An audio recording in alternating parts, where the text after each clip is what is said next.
2장의 말씀을 드라마 성경으로 읽겠습니다. 제2장. 사흘째 되던 날, 갈릴리 가나에 혼례가 있어 예수의 어머니도 거기 계시고 예수와 그 제자들도 혼례 청함을 받았더니 포도주가 떨어진지라. 예수의 어머니가 예수에게 이르되, 저들에게 포도주가 없다. 여자여, 나와 무슨 상관이 있나이까? 내 때가 아직 이르지 아니하였나이다. 그의 어머니가 하인들에게 이르되, 너희에게 무슨 말씀을 하시든지 그대로 하라. 거기에 유대인의 정결 예식을 따라 두세 통 드는 돌 항아리 6이 놓였는지라. 예수께서 그들에게 이르시되, 항아리에 물을 채우라. 하신즉 아귀까지 채우니 이제는 떠서 연회장에게 갖다 주라. 하심에 갖다 주었더니 연회장은 물로 된 포도주를 맛보고도 어디서 났는지 알지 못하되 물떠온 하인들은 알더라. 연회장이 신랑을 불러 말하되, 사람마다 먼저 좋은 포도주를 내고 취한 후에 낮은 것을 내거늘 그대는 지금까지 좋은 포도주를 두었도다. 예수께서 이 첫 표적을 갈릴리 가나에서 행하여 그의 영광을 나타내시며 제자들이 그를 믿으니라. 그 후에 예수께서 그 어머니와 형제들과 제자들과 함께 가버나움으로 내려가셨으나 거기에 여러 날 계시지는 아니하시니라. 유대인의 유월절이 가까운지라 예수께서 예루살렘으로 올라가셨더니 성전 안에서 소와 양과 비둘기 파는 사람들과 돈 바꾸는 사람들이 앉아있는 것을 보시고 노건으로 채찍을 만드사 양이나 소를 다 성전에서 내쫓으시고 돈 바꾸는 사람들의 돈을 쏟으시며 상을 엎으시고 비둘기 파는 사람들에게, 이것을 여기서 가져가라. 내 아버지의 집으로 장사하는 집을 만들지 말라 하시니 제자들이 성경 말씀에 주의 전을 사모하는 열심히 나를 삼키리라 한 것을 기억하더라. 이에 유대인들이 대답하여 예수께 말하기를, 내가 이런 일을 행하니 무슨 표적을 우리에게 보이겠느냐? 너희가 이 성전을 헐라. 내가 사흘 동안에 일으키리라. 이 성전은 46년 동안의 지었거늘 내가 3일 동안에 일으키겠느냐? 그러나 예수는 성전된 자기 육체를 가리켜 말씀하신 것이라. 죽은 자 가운데서 살아나신 후에야 제자들이 이 말씀하신 것을 기억하고 성경과 예수께서 하신 말씀을 믿었더라. 유월절에 예수께서 예루살렘에 계시니 많은 사람이 그의 행하시는 표적을 보고 그의 이름을 믿었으나 예수는 그의 몸을 그들에게 의탁하지 아니하셨으니 이는 친히 모든 사람을 아시며 또 사람에 대하여 누구의 증언도 받으실 필요가 없었으니 이는 그가 친히 사람의 속에 있는 것을 아셨음이니라. 아멘. 참 좋으신 주님의 은총과 평화가 예배드리는 모든 분들 가운데 함께 하시기를 주님의 이름으로 간절히 축원합니다. 오늘은 예수님을 모신 사람이라는 제목으로 말씀을 나누고자 합니다. 요한복음 1장에서 예수님은 제자들을 만나셨습니다. 그런데 자세히 읽어보면 예수님이 제자들을 일일이 다 찾아간 것이 아니라 안드레가 먼저 예수님을 만나고 그의 형제 시몬 베드로에게 가서 예수님에 대해서 전하고, 또 빌립이 예수님을 만나고 나다나엘에게 가서 나다나엘에게 우리가 선지자를 만났다라고 그렇게 전하는 것을 볼 수 있습니다. 그러니까 예수님을 만난 이들의 마음에 먼저 은혜가 생겼고 그 은혜가 그들을 통해서 자연스럽게 전해지고 있는 것을 알 수 있습니다. 이런 모습을 보면서 과연 나는 하나님의 은혜를 흘려보내는 사람인가, 또 나는 하나님의 은혜를 전하고 있는 사람인지를 한번 생각해 봅니다. 어쩌면 나로 인해서 누군가가 우울해한다든지, 아니면 나로 인해서 누군가가 불편해한다든지, 아니면 그 사람 속에 있는 부정적 감정이 나로 인해 떠오른다든지 한다면 나는 잘 산다고 말할 수 없을 것입니다. 저와 여러분이 하나님의 은혜를 흘려보내는 그런 삶을 살기를 간절히 소망합니다. 누군가 우리의 존재만으로도 하나님의 은혜를 경험하게 되고, 누군가 나의 있음으로 말미암아 따뜻함을 느끼고, 또 내 주변이 나의 있음으로 생명력 넘치는 삶을 살아가면 좋겠습니다. 오늘 요한복음 2장에는 매우 중요한 단어가 등장합니다. 바로 11절 말씀에 나오는 표적이라는 단어입니다. 표적은 헬라어로 세메이아라고 하는데 겉으로 나타난 기적이라는 뜻입니다. 공간복음서, 즉 마태, 마가, 누가는 기적 또는 이적이라는 말을 사용했지만 요한복음은 유독 표적이라는 말을 사용합니다. 그리고 첫 표적이라고 했는데 요한복음에는 총 7개의 표적이 등장합니다. 왜 이런 표적이라는 말을 사용했을까요? 표적은 예수 그리스도가 누구이신지를 드러내 주기 위한 것입니다. 기적 행위 그 자체에 목적이 있는 것이 아니라 주님이 누구이신지를 드러내는데 그 목적이 있습니다.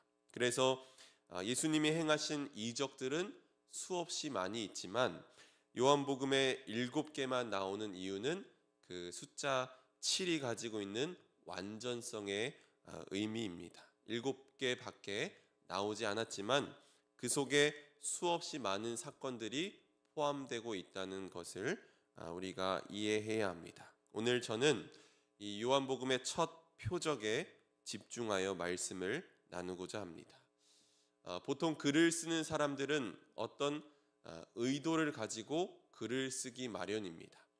예수님에 관한 수많은 이야기들이 많이 있지만 그것을 일일이 다 나열하며 기록하려면 너무나도 방대했을 것입니다. 그래서 수많은 이야기 가운데서 저자 요한은 취사 선택해서 의도를 가지고 글을 기록했을 것입니다.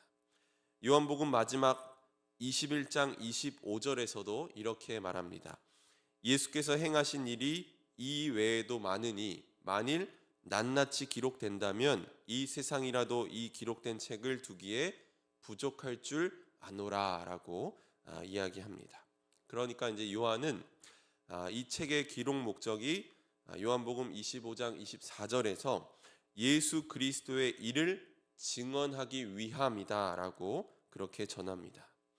예수 그리스도의 일을 증언할 의도로 요한복음을 기록했다는 것입니다. 그럼 우리는 요한복음을 기록한 이 저자 요한이 의도적으로 예수님의 첫 표적을 가나의 혼인잔치에서 물을 포도주로 바꾼 기적으로 배치한 이유가 무엇인지 생각해 볼 필요가 있습니다.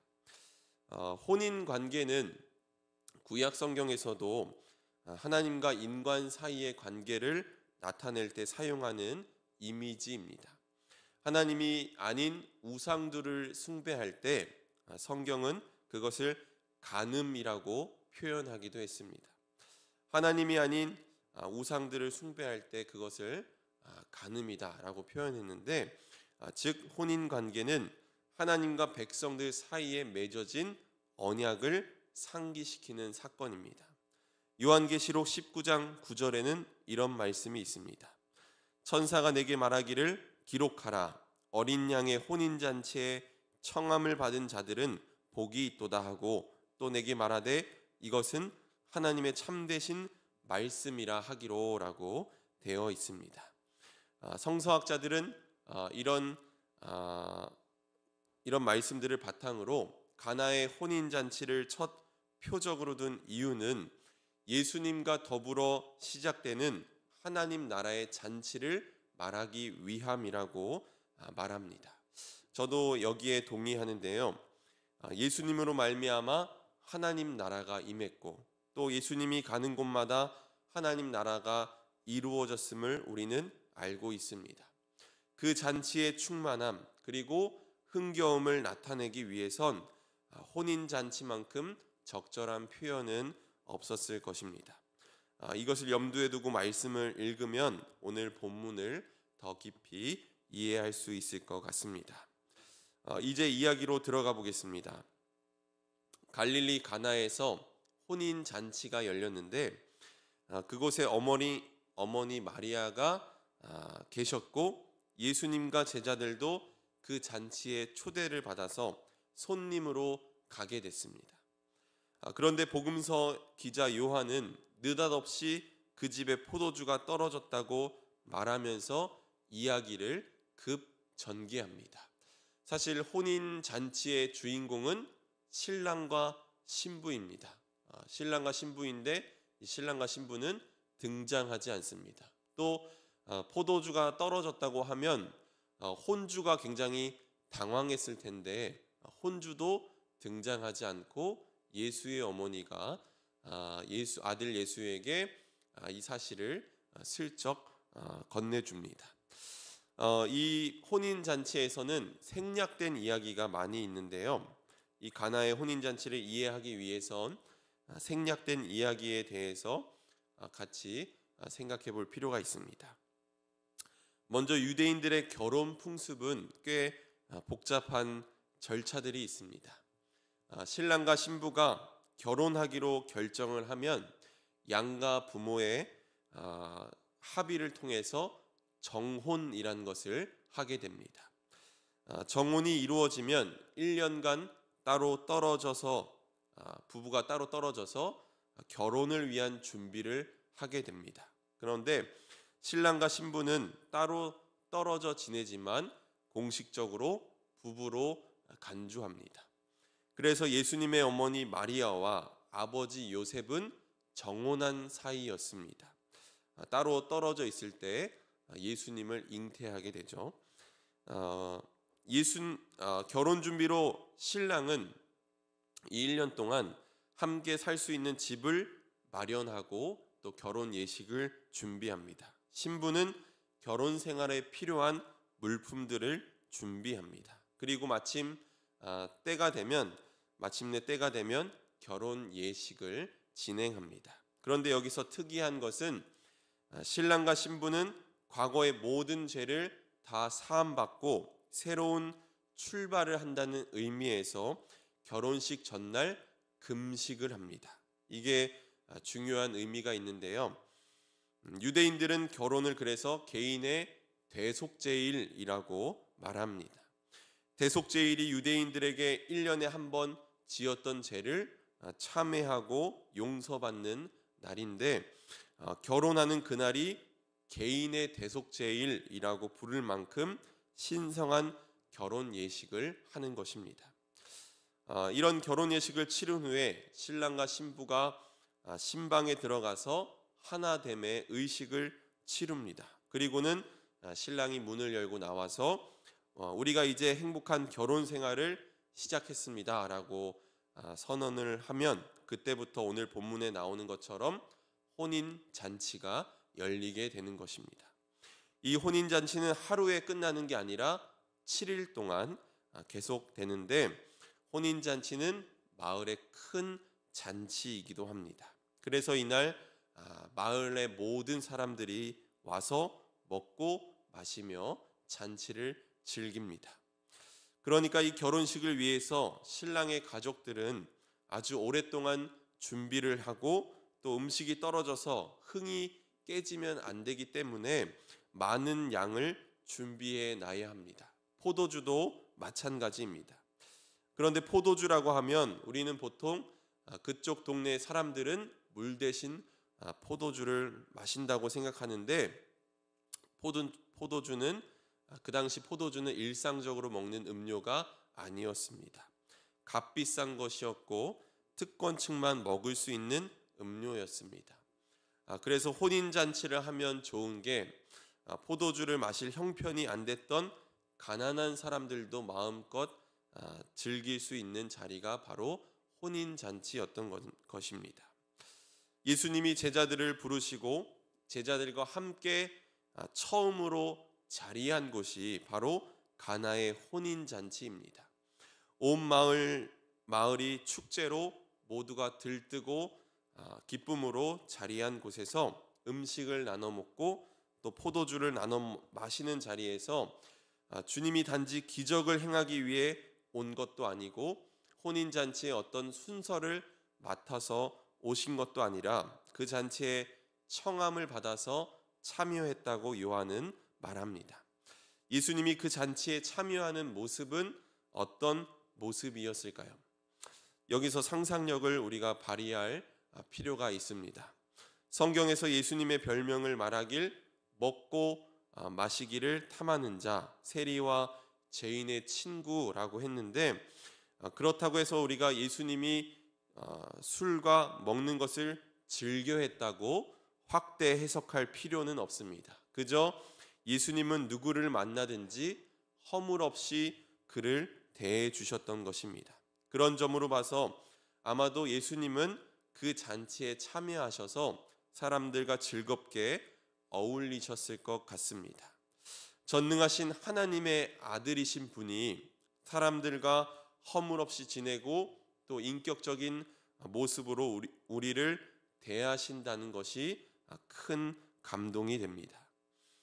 그러나 잔치가 무르익어 갈 무렵 문제가 생겼습니다. 포도주가 다 떨어진 것입니다.